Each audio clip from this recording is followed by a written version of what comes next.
अस्सलाम वालेकुम to all of you. उम्मीद है आप सब लोग खैरियत से होंगे। ज़हीर हसन सयाल है और आज हम एवरीडे साइंस के वो इम्पोर्टेंट एमसीक्यूज डिस्कस करने जा रहे हैं जो अक्सर गवर्नमेंट जॉब के रिटन टेस्ट में पूछे जा चुके हैं। So let's start our today's video. First MCQ is that light from sun reaches to earth in. सूरज से रोशनी ज़मीन पर आते आते कितना टाइम लगाती है? तो इसका करेक्ट ऑप्शन है 8 मिनट एंड 20 सेकेंड। सन से आने वाली लाइट की स्पीड 3 लाख किलोमीटर फी सेकंड है। ये रफ्तार बहुत ज़्यादा है, लेकिन सूरज से ज़मीन का फासला 15 करोड़ किलोमीटर है। ये फासला इतना ज़्यादा है कि रोशनी की इतनी तेज़ रफ्तार के बावजूद सन से लाइट को अर्थ तक आते आते 8 मिनट और 20 सेकंड लग जाते हैं। So correct option is D, 8 minute and 20 second. What is the number of planets in the solar system? हमारे सोलर सिस्टम में टोटल प्लैनेट यानी कि सियारों की तादाद कितनी है? तो इसका करेक्ट ऑप्शन 8 है।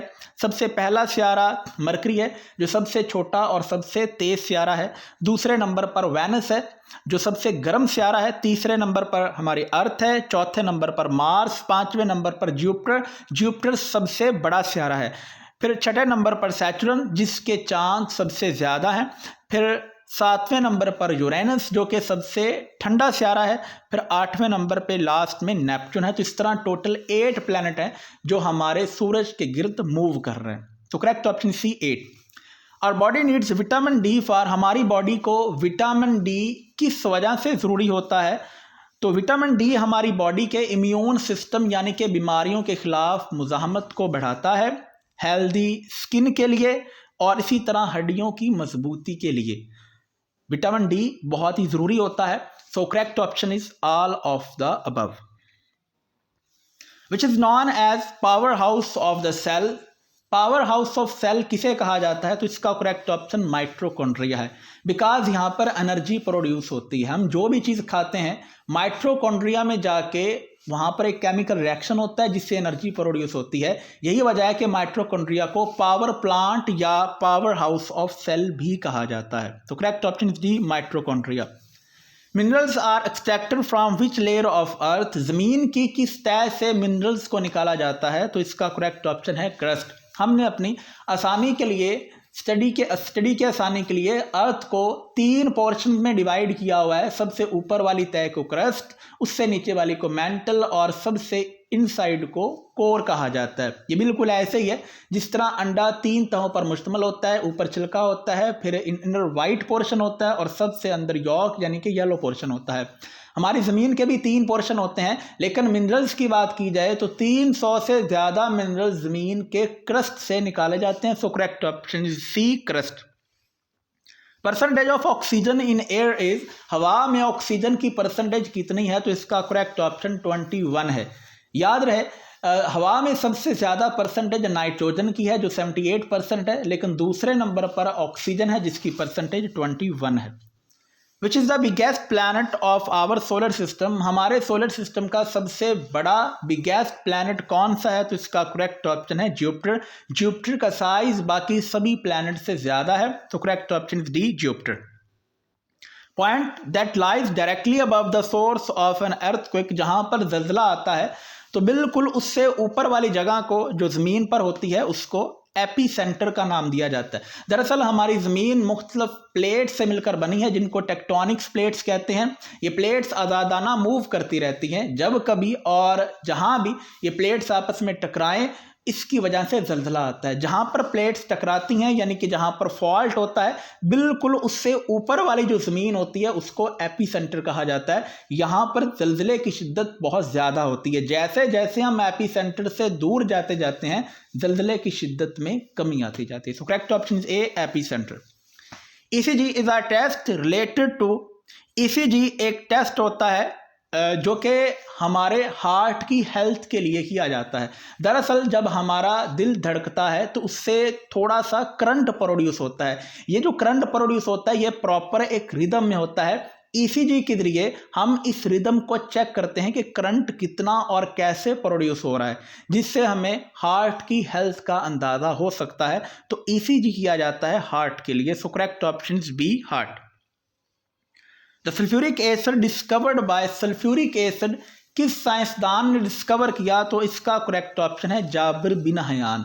सल्फ्यूरिक एसिड जो इतना इंपॉर्टेंट केमिकल है, इसको किंग ऑफ केमिकल्स भी कहा जाता है। इवन के किसी कंट्री की इंडस्ट्रियल प्रोग्रेस का अंदाज़ा लगाना हो तो ये देखा जाता है कि ये कंट्री सालाना कितना सल्फ्यूरिक एसिड बना रहा है। सल्फ्यूरिक एसिड सबसे पहले 8वीं सदी में एक Muslim scientist Jabir bin Hayyan, जिसको बाबाए केमिस्ट्री या फादर ऑफ केमिस्ट्री कहा जाता है, उन्होंने डिस्कवर किया था। So correct option is A, Jabir bin Hayyan. What is the proportion of water to total body weight in a normal person? एक नॉर्मल इंसान में कितने परसेंट पानी मौजूद होता है? तो इसका करेक्ट ऑप्शन है 60 to 70%। हमारी बॉडी के टोटल 60 to 70% वाटर प्रेजेंट होता है। वेट, हाइट और एज के हिसाब से इसकी परसेंटेज डिफरेंट हो सकती है, लेकिन जो एवरेज कंक्लूड किया जाता है वो 60 to 70% है। So correct option is A. When a gas turns into liquid, the process is called, जब भी कोई गैस लिक्विड में कन्वर्ट होती है तो इस प्रोसेस को हम कंडेंसेशन कहते हैं। आप अपनी डेली लाइफ में देखते हैं कि जैसे ही कोई ठंडा ग्लास रखें तो उसके इर्द गिर्द पानी के कतरे बन जाना, या रात को औस यानी कि शबनम का पड़ना, या किसी भी विंडो वाले शीशे के बाहर की तरफ छोटे छोटे पानी के ड्रॉपलेट्स यानी कि कतरे बनना, ये सारा प्रोसेस में कंडेंसेशन हो रही होती है। दरअसल हवा में मुख्तलिफ बुखारात मौजूद होते हैं, वाटर वेपर मौजूद होते हैं। जैसे ही उन बुखारात को कोई ठंडी सतह मिलती है तो वो लिक्विड में कन्वर्ट हो जाते हैं। अब चूंकि ये गैस लिक्विड में कन्वर्ट हो रही है तो इस प्रोसेस को हम कंडेंसेशन का नाम देते हैं। तो correct option is A, condensation. Deficiency of iron in human body cause, इंसान में आयरन की कमी किस बीमारी का मौजब बनती है? तो इसका करेक्ट ऑप्शन है एनीमिया। एनीमिया एक ऐसी बीमारी है जिसमें पेशेंट खून की कमी का शिकार हो जाता है। दरअसल हमारा खून हेमोग्लोबिन से बनता है। हेमोग्लोबिन में आयरन मौजूद होता है। जब इंसान में आयरन की कमी होती है तो जिससे हेमोग्लोबिन कम होगा, और हेमोग्लोबिन के कम होने से डेफिनेटली खून में भी कमी हो जाएगी, जिसको एनीमिया का नाम दिया जाता है। So correct option C, anaemia. The deoxygenated blood from the heart comes to the lungs, वो डीऑक्सीजनेटेड ब्लड जो दिल से फेफड़ों की तरफ जा रहा होता है, इस खून को कौन सी नाली लेकर जाती है? तो इसका करेक्ट ऑप्शन ए है, पल्मोनरी आर्टरी। ये वो आर्टरी है जो हार्ट से ब्लड को लंग्स यानी कि फेफड़ों की तरफ लेकर जाती है ताकि उसमें ऑक्सीजन भरा जा सके, और जब ऑक्सीजन भर दिया जाता है तो ये खून दोबारा दिल में और दिल से फिर बॉडी की तरफ चला जाता है। तो इसका करेक्ट ऑप्शन ए है, pulmonary artery. The average adult has a blood volume of about 5 to 6 litre. एक नॉर्मल इंसान में कितने लीटर खून मौजूद होता है? तो इसका करेक्ट ऑप्शन 5 to 6 लीटर है। याद रहे, मेल में ये 5 to 6 लीटर होता है, जबकि फीमेल में ये 4 to 5 लीटर होता है। So correct option is D, 5 to 6 litre. Weather phenomenon take place in which layer of atmosphere, मौसमियाती तब्दीली हमारे एटमॉस्फेयर की कौन सी लेयर में आती है? तो इसका करेक्ट ऑप्शन है ट्रोपोस्फेयर। दरअसल हमने स्टडी की आसानी के लिए हमारे एटमॉस्फेयर को 4 बल्कि 5 हिस्सों में डिवाइड किया है। सबसे पहला ट्रोपोस्फेयर, फिर स्ट्रेटोस्फेयर, देन मीजोस्फेयर, फिर थर्मोस्फेयर और आखिर में एक्सोस्फेयर आता है। चूँकि ज़्यादातर पानी के बुखारात ट्रोपोस्फेयर में मौजूद होते हैं, लिहाजा जो मौसमियाती तब्दीलियाँ हैं वो ट्रोपोस्फेयर में ही आती हैं। So correct option is D, troposphere. Humidity in the air was measured by, air में नमी का तनासब मेजर करने वाले इंस्ट्रूमेंट का क्या नाम है? तो इसका करेक्ट ऑप्शन है हाइग्रोमीटर। हाइग्रो बेसिकली नमी को कहा जाता है, और ऐसा इंस्ट्रूमेंट जो नमी को मेजर करे उसको हाइग्रोमीटर कहा जाता है। So correct option is B, hygrometer. Bats can also fly in the dark because they are capable of taking the help of, चमगादड़ अंधेरे में यानी कि रात के टाइम भी सफ़र कर सकती है।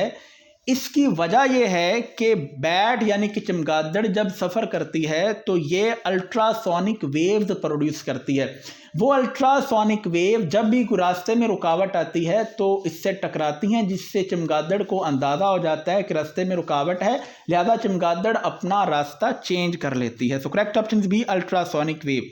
Retina in the eye act as a film in the camera. हमारी आंख का एंड वाला पोर्शन जो कि रेटिना होता है, रेटिना का काम वही है जो कैमरा में फिल्म का होता है। दरअसल रेटिना पर इमेज बनता है, जब भी हम कुछ चीज़ देखते हैं तो उस चीज़ का इमेज रेटिना पे बनता है। ये सेम ऐसे ही है जिस तरह कैमरे में इमेज फिल्म पर बनता है। So correct option is A, film. A lake start freezing because of cold atmosphere. It will start freeze.